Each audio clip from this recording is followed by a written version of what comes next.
بسم اللہ الرحمن الرحیم۔ السلام علیکم۔ ابرار رشید آپ کی خدمت میں حاضر۔ آپ سے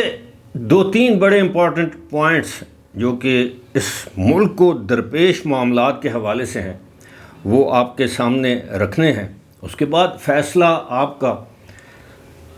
ہمارے ہاں آج کل عمران خان یعنی سابق وزیر اعظم جن کا نام لینا اب مین اسٹریم میڈیا پر بین ہے، ان کے خلاف جو کیسز چل رہے ہیں، آپ کو پتہ ہے فارن فنڈنگ کیس ہے، اس میں توشہ خانہ کا کیس ہے، وہ عدت والا کیس ہے، اب سائبر کیس سامنے آیا ہے، وہ ملک ریاض والا کیس ہے، نیب والا کیس، وہ 190 ملین پاؤنڈ۔ میں سمجھتا ہوں کہ اپنی جگہ یہ تمام چیزیں بالکل اگر جرم ہوا ہے تو اس کی سزا بھی ملنی چاہیے، اس کی تحقیقات بھی ہونی چاہیے، لیکن میری دانست میں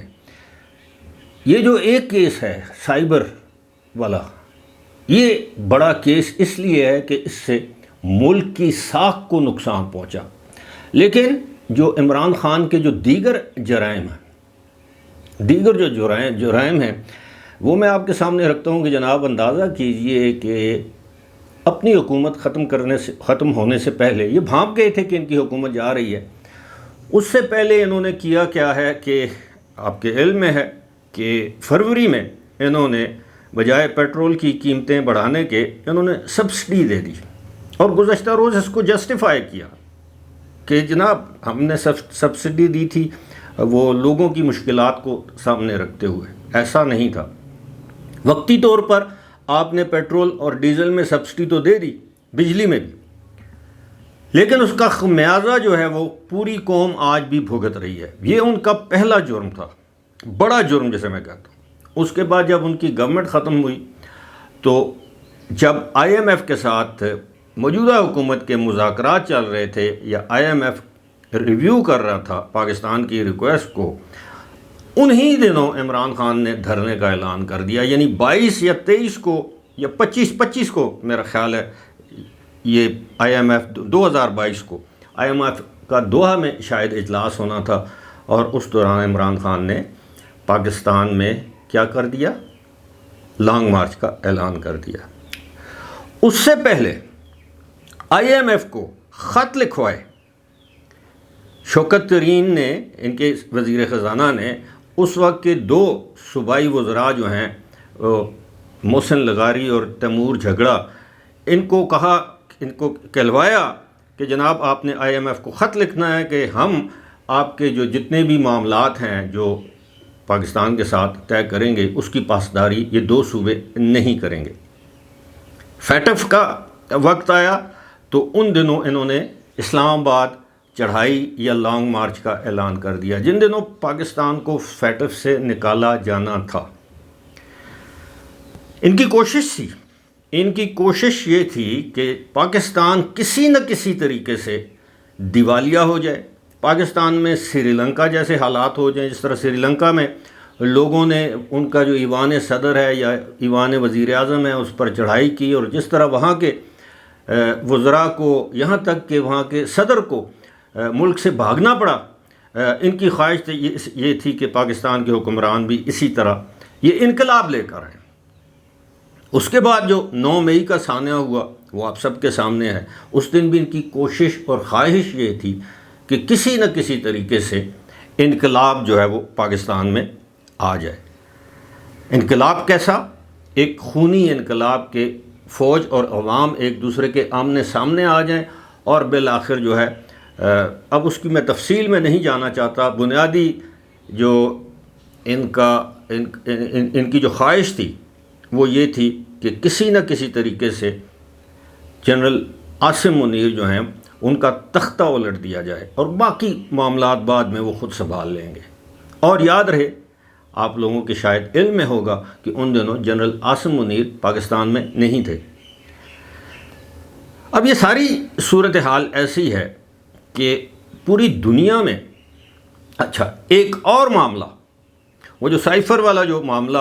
اٹھایا، اس سے پہلے یورپی یونین کے سفیروں کو مخاطب کرتے ہوئے، پوری یورپی یونین کو مخاطب کرتے ہوئے یہ کہہ دیا کہ ہم کوئی تمہارے غلام ہیں؟ بھائی ہم غلام نہیں ہیں، لیکن یورپی یونین نے پاکستان کی ٹیکسٹائل مصنوعات کو GSP+ سٹیٹس دیا ہوا ہے، اس پر ڈیوٹی کم لگتی ہے۔ یہ پاکستان کے ساتھ مطلب ایک لحاظ سے ان کی نیکی ہے، وہ فیور کرتے ہیں۔ ان کے سفیروں کو آپ للکار کے کہتے ہیں کہ جناب ہم آپ کے غلام ہیں۔ دنیا میں کوئی قوم اس وقت تک آزاد نہیں ہو سکتی جب تک کہ وہ معاشی طور پر آزاد نہ ہو۔ ہم مانیں یا نہ مانیں، ہم IMF کے، ورلڈ بینک کے، امریکہ کے، یورپی یونین کے، چائنا کے، مڈل ایسٹرن کنٹریز کے، ہم ان کے غلام ہیں۔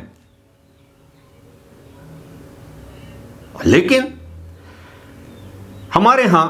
ایک اور بدقسمتی ہے کہ یہ جو چھوٹے چھوٹے فروئی معاملات ہوتے ہیں نا پبلک کنزمپشن کے لیے، اور ان میں بھی 1.5 سال سے زیادہ کا عرصہ گزر گیا ہے، ابھی تک کوئی پیش رفت ہمیں نظر نہیں آتی۔ اور اس سے بڑی بدقسمتی، انتظار ہم یہ کر رہے ہیں کہ موجودہ چیف جسٹس 16 ستمبر کو ریٹائر ہوں گے، اس کے بعد عمران خان کے خلاف کوئی کارروائی کی جائے گی، تاکہ ایسا نہ ہو کہ ایک مرتبہ پھر اگر ان کو گرفتار کرتے ہیں تو چیف جسٹس جو ہے وہ ان کی مدد کو آ جائیں اور وہ پھر کہیں کہ جناب ان کی گرفتاری غیر قانونی ہے، ان کو رہا کرو اور فوری طور پر ان کو میرے پاس لے کر آؤ، اور پھر وہ ایسا نہ کہیں کہ جی good to see you, wish you all the best, اس طرح کی باتیں۔ مطلب یہ پاکستان میں ممکن ہے ہوتا ہو، لیکن آج کل تو سوشل میڈیا کا دور ہے۔ لیکن اب یہ بڑے اوپر کے لیول پر یہ فیصلہ کر لیا گیا ہے کہ ہم نے عمران خان کو سیاست سے دور کرنا ہے۔ جب دوسرے ممالک کے، اب سائبر کا جو معاملہ ہے، یہ ڈیفینیٹلی یہ جیسے کہتے ہیں آفیشیل سیکرٹ ایکٹ، انہوں نے اپنے حلف سے غداری کی ہے۔ عمران خان نے اپنے حلف سے، جب آپ حلف اٹھاتے ہیں آپ واضح طور پر یہ کہتے ہیں جناب میرے علم میں جو بات لائی جائے گی یا آئے گی میں اس کو اپنے تک رکھوں گا، کسی کے ساتھ شیئر نہیں کروں گا۔ آج دن تک آپ نے سنا ہے جتنے بھی سابق وزرائے اعظم گزرے ہیں، بے نظیر بھٹو، ذوالفقار علی بھٹو پھانسی چڑھ گئے، کیا ان کے پاس کوئی قومی راز نہیں تھا؟ جو کہ ایٹمی پروگرام کے خالق تھے، وہ بھی بلیک میل کر سکتے تھے کہ جناب میں دنیا کو بتاؤں گا کہ ایٹمی پروگرام پاکستان میں کیا کیا ہو رہا ہے۔ یا اس کے بعد جتنے بھی وزرائے اعظم ہیں، جنیجو، محمد خان جنیجو کو جس طرح گورنمنٹ ختم کی گئی، تمام وزرائے اعظم یعنی بے نظیر بھٹو، نواز شریف، یوسف رضا گیلانی، جن کو باقاعدہ ڈپوز کیا گیا، اتارا گیا، ان کا تختہ الٹا گیا۔ نواز شریف ہمیشہ یہ کہتے ہیں میرے سینے میں بڑے راز ہیں، لیکن انہوں نے آج دن تک لب کشائی نہیں کی۔ اور عمران خان کی حکومت کو تو ہم سب جانتے ہیں کس طرح ایک جائز طریقے سے، آئینی طریقے سے ان کی حکومت کو چلتا کیا گیا ہے، نو کانفیڈنس کے ذریعے، عدم اعتماد کے ذریعے۔ اور یہ تو اپنی آڈیو میں خود کہتے ہیں کہ جناب 5 بندے میں نے خرید لیے ہیں، باقی بھی میں بندوبست کر لوں گا۔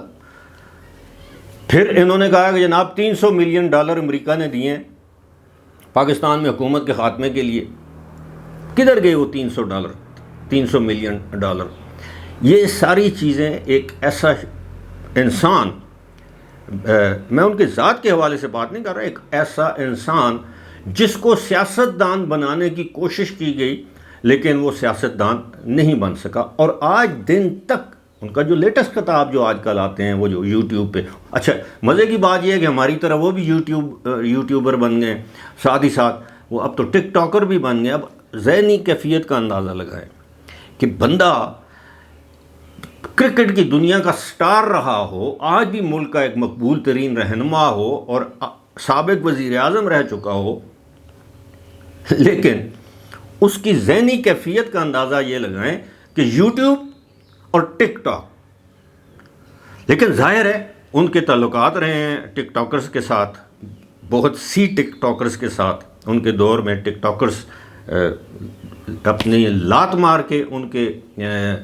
پی ایم ہاؤس کا اور فارن آفس کا دروازہ کھولتی تھیں اور وہاں جا کر وہ ٹک ٹاک ویڈیو بناتی تھیں. تو ایسے شخص اب یہ کوئی سمجھتا ہے،